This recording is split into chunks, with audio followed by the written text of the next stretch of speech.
বেশিরভাগ সময় আমরা ভাবি যে আমাদের লাইফ পার্টনার আমাদেরকে খুশি করবে বা আমাদের লাইফ পার্টনার আমাদেরকে হ্যাপি রাখবে ফরএভার।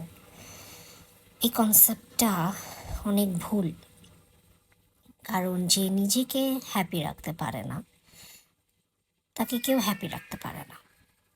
আর অন্যের উপরে নিজের হ্যাপিনেসটাকে যখন আমরা ডিপেন্ডেন্ট করে ফেলি যে ওর কাজে ওর কর্মে আমি খুশি হব, যখন আমি এইভাবে চিন্তা করা শুরু করি যে ও যা করবে ওটার উপরে ডিপেন্ড করে আমার খুশিটা, মানে এছাড়া আমি খুশি হতে পারবো না, তো এই জিনিসটা কেমন হয়ে গেল না?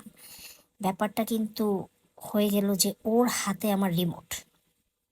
ও আহ, যেভাবে আমাকে চালাতে যাবে আমি রোবটের মতো। ও যদি প্রেস করে আমি হাসবো, ও যদি প্রেস করে আমি কান্না করব, এমন হয়ে গেল। কিন্তু এটা তো হওয়া উচিত না। মানুষের নিজস্ব খুশিটাও নিজের উপরে ডিপেন্ড করে।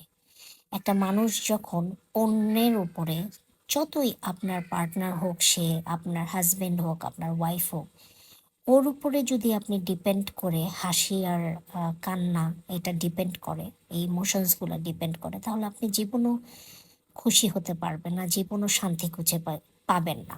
এটা সম্ভব না। কারণ আপনি চাচ্ছেন যে ওই ব্যক্তিটা ওইভাবে চলুক যেভাবে আপনি চান, ও ওইভাবে ওই কাজগুলো করুক যেভাবে আপনি চান। এটা কি কখনো হয়? আমরা কি মানুষকে কন্ট্রোল করতে পারি? আমরা কি মানুষকে নিজেদের আয়ত্তে আনতে পারি? এটা কি সম্ভব?